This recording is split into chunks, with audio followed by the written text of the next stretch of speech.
From Dean Martin sucking Johnny's finger Sterilizing it. Anyway. Don't throw it away. to Shirley yelling senselessly. No, wait a minute. This is American. We're very Puritan. We have a Puritan tradition here. Here are moments when Johnny Carson's guests were drunk. How you been, Joey? Hello? Dean Martin enters the stage already operating on a completely different wavelength. And within seconds, you can tell we're not dealing with had a couple of drinks drunk. Yeah, sure. You're going to start already, huh? No, I'm not starting. How are you? I'm almost through. Good to see you. How'd all these people get in your room? He nails Johnny's name immediately, except it's the wrong one. Johnny becomes Joey, which honestly feels like the least of Dean's problems at this point. I'll let you know one thing, that there's going to be at least 110 people watching you tonight, because I'm going to Frank's house. You know, it's his party. It's his 60th birthday. And we're all going to get in his bed and watch it. Well, that ought to be a cozy little group. Yeah, if they aren't watching, I guess the Coats will be watching. And as the interview rolls on, the words start slipping through his fingers. Sentences begin bravely and then just wander off. Imagine him getting away with that. That was it. Yeah, I know. At least, you know, New York's got the finest, but we've got the sweetest out here. That's policemen. Forget it. Yeah. Did you Who's the next one to come out? Did you? Dean forgets what he's saying while he's still saying it, like his brain keeps hitting the reset button. Question, I'm going to ask you a question. Well, you go ahead, Bernie. Did you get Frank something special for his 60th birthday? You Yeah. gave him a nice gift? But how do you wrap up glands?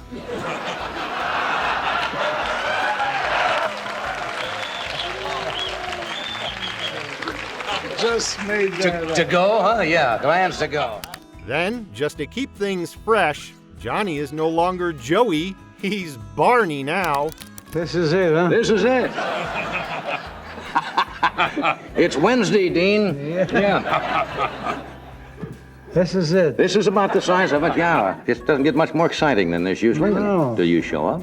Yeah, you and I must be the worst entertainers in the world. Why's that? What? What? Johnny tries to remind Dean what day it is, and Dean just keeps saying, "What?" Like the concept of time itself is optional tonight. Yeah, You weren't on last night. I certainly was. You were not. I watched that little girl sing. What little girl sing? One of the angels, Cheryl Ladd. No, you were watching Charlie's. No, that was Monday night. That was Monday night. I wasn't here. No, that was Monday night. They had that Rainier guy. A few minutes later, his words are completely gone. Not slurred, just wandering off mid-sentence. When I introduced you, I had no plugs. You weren't opening any place. Oh, I'm here. I'm here to plug Charlie's Angels.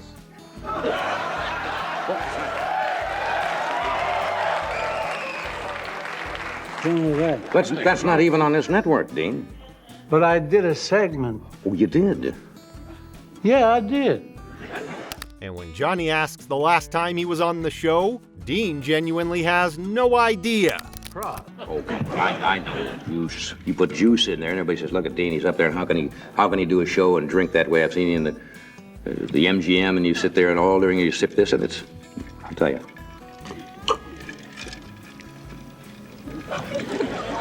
Oh, geez.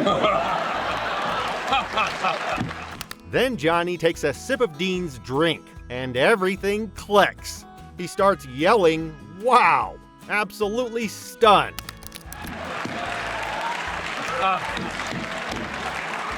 You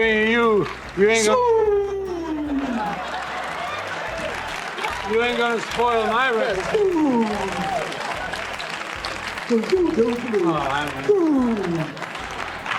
Wow! Whatever Dean's been drinking clearly explains why he doesn't know what day it is, or why he's even here. And just when you think the night couldn't get any messier, Shelley Winters enters the chat. That's what I hear. You and Miss Winters have never worked together. No, we haven't. Didn't you used to be under contract at RKO? Now you say she... I'm sorry. I'm intimidated by the British. Why is that? You know, most Americans, and I've said that on the show before, seem to be intimidated by... She's giggling. She's absolutely uncontained. Sitting next to Oliver Reed, she's blurting things out with zero internal filter, like her thoughts are skipping the approval process entirely. And then I'll English are rather kinky. They never talk about sex. Never. We just do it, madam. Yes, That's quite British. Yes. yes. We talk about it a lot, American, discuss it. Do you know I'm playing a colonel in my next film, and this is why I look extraordinary. And I combed my hair, and I thought... You look like Hitler. Excuse me.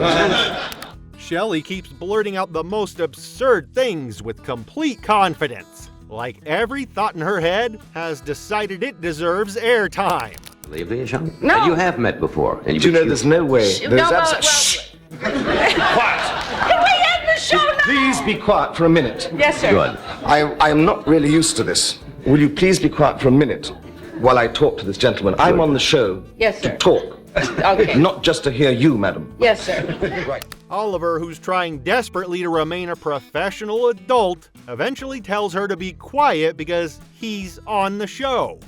Then comes Orson Welles, and this one is special because Orson isn't drunk in a sloppy way, he's drunk in a philosophical spiral way.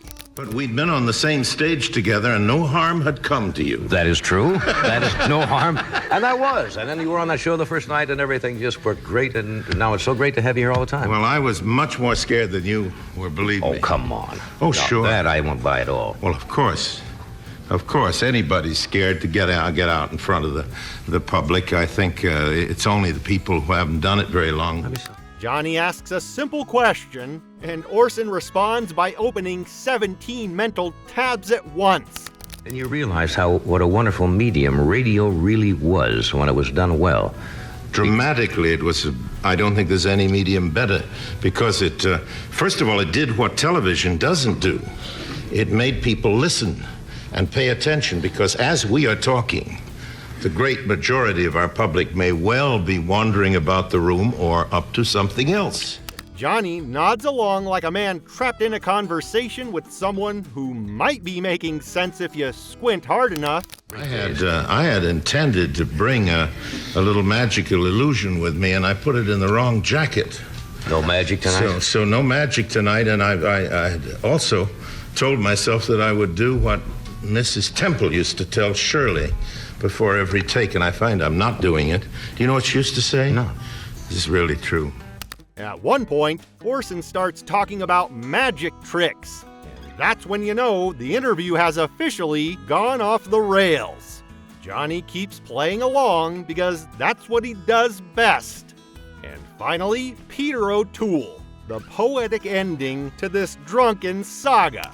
It was done in New York about 9 years ago. 8, 9 years ago, something like that? I think you're implying that the trick is to remain conscious, yes? No. Tell them what happened. Do you remember the night at all? It was I very remember. strange. And I still get people asking me when I go out about moments on The Tonight Show and strange things that have happened. And your name comes up and they say, tell me about Peter O'Toole. Peter is trying very hard to listen to Johnny, but the studio lights are calling to him. His eyes keep drifting upward, like he's watching angels descend. And I said, well, it's, I've enjoyed your work, and how long are you planning to be here? And Peter said something to the effect of, well, it's quite... And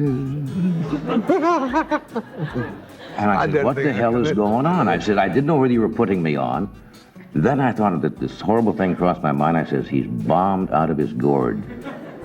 Johnny reminisces about their first meeting, casually noting that Peter was extremely drunk back then, too. The timing is brutal, because Peter looks like he's kept the tradition alive. What makes these clips work isn't the drinking, it's Johnny Carson calmly steering the madness without ever killing the moment. That balance is why this stuff still holds up decades later. If this made you laugh, Tap like, subscribe, and don't miss the next one.